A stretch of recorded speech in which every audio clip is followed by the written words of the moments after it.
Hello，大家好啊！歡迎嚟到我嘅 channel 港式足球。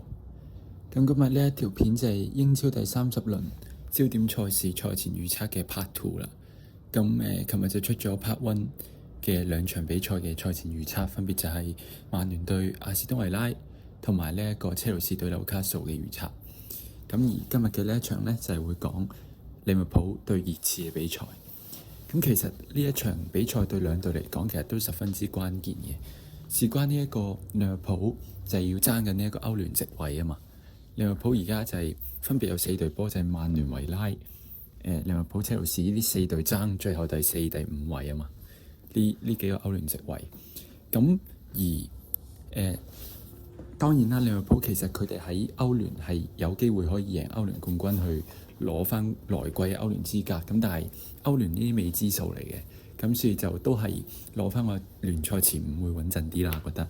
咁而熱刺呢，而家其實喺聯賽距離呢一個降班區其實係1分嘅啫，即係話熱刺亦都急需要分數去護級啦，其實都不容有失㗎啦現階段。咁喺我做呢一場波嘅賽前分析之前呢，咁我就會先講一講較早前利物浦喺足總杯對住狼隊嘅嗰一場比賽，因為呢一場比賽嘅參考價值其實都頗大嘅，我覺得對於今次呢場波嘅賽前預測。咁利物浦之前喺足總杯就3-1贏咗呢個狼隊啦。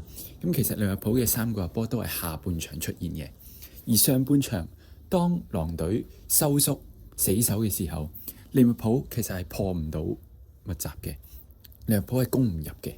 而去到下半場，點解利物浦會突然間入到3球波呢？其實就係狼隊太過貪心，佢哋見到上半場守和咗0-0之後呢，佢就覺得會唔會有機會可以晉級呢？就變咗下半場逼咗出去。咁一谷咗出去嗰一段呢，就俾利物浦俾晒時間同空間利物浦去打呢一個嘅快攻，就係咁樣入3球嘅利物浦。呢一場波其實亦都可以睇到，就係利物浦其實佢面對住一啲死守，面對住一啲鐵桶陣嘅時候，佢哋破密集嘅能力呢，仍然係有待提升嘅。現階段仍然係未去到話頂級嘅。咁而熱刺呢，熱刺雖然佢哋由杜台接手之後，最近嗰3場嘅英超輸晒啦。咁但係其實除咗對阿仙奴嗰場之外呢，之後嗰2場對富咸同埋對水晶宮，其實呢2場佢哋都係用啱咗戰術嘅。就係因為熱刺嘅球員其實喺費蘭克嘅執教時期，佢哋嘅體能已經係被揸乾晒。因為費蘭克就唔係一個控球在腳慢慢打嘅教練，費蘭克就係一個佢係打嘅足球係好快嘅，個節奏係非常之快。咁其實熱刺加上今年傷兵潮啦，熱刺不停來來回回打得快呢，去到而家賽季尾聲，基本上成班球員係冇晒體力㗎啦，係揸乾晒㗎啦。咁所以熱刺其實現階段係冇足夠嘅體力，亦都冇足夠嘅狀態去做一啲壓迫啊，又或者同利物浦對攻嘅場面嘅。呢熱刺現階段係做唔到噶啦。咁其實熱刺前嗰2場英超，佢哋都係收縮，佢哋都係3中堅5後衞，然之後收縮去死守嘅。咁而呢一樣嘢咧，攞嚟對住利物浦，其實我覺得係就係啱嘅，適合嘅。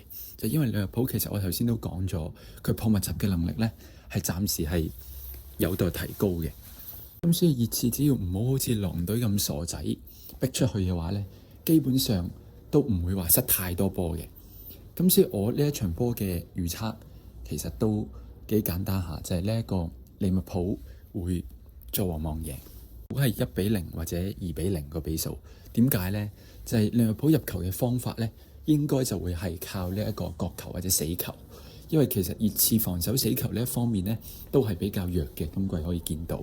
咁所以而利物浦其實佢處理一啲角球或者死球嘅攻勢呢，亦都係有幾道板斧嘅。咁所以我覺得利物浦上半場面對住呢一個熱刺死守鐵桶陣嘅時候，係應該會比較麻煩，破唔到密集。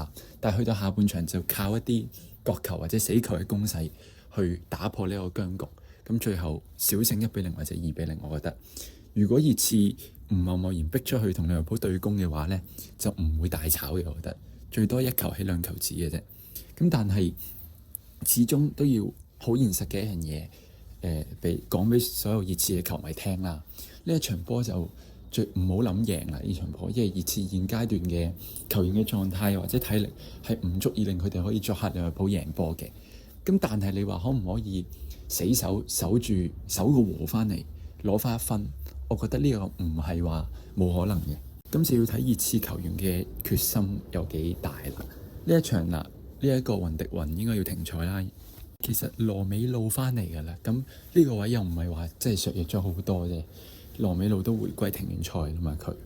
咁所以其實我覺得熱刺利物浦對住狼隊，其實上半場都攻唔入嘅情況下，咁你英超而家對住熱刺嘅後防球員嘅實力級數點都高過狼隊啦啩。咁所以我就覺得利物浦唔會贏太多咯，而佢哋唯一入球嘅方法就係靠呢一個角球或者死球去破熱刺嘅防守咯。咁其實熱刺其實你見到有空位嘅時候就偶然打一兩下反擊，睇下有冇機會嗰度搏偷雞入一兩粒咯。咁同埋其實熱刺上場對水晶宮入嗰球都係角球混亂之中射入嘅。咁其實熱刺都係搏呢啲機會，但係我覺得呢啲機會唔會多咯，因為其實熱刺根本成班球員都冇體力去壓迫，去做太多嘅對攻嘅嘢。咁所以我今日嘅預測就係咁啦，利物浦作和望贏。利物浦如果贏嘅話咧，比數就會係1-0或者2-0，而入球嘅方法就係靠呢一個角球或者死球去打破僵局。咁呢一場波如無意外啦，我應該會做一個賽後嘅分析嘅。呢一場波完咗之後，我應該會出一條片，就係呢場嘅賽後分析。咁到時再同大家見面啦。拜拜！亦都希望大家多多支持我嘅 channel 港式足球。我哋下條片再見。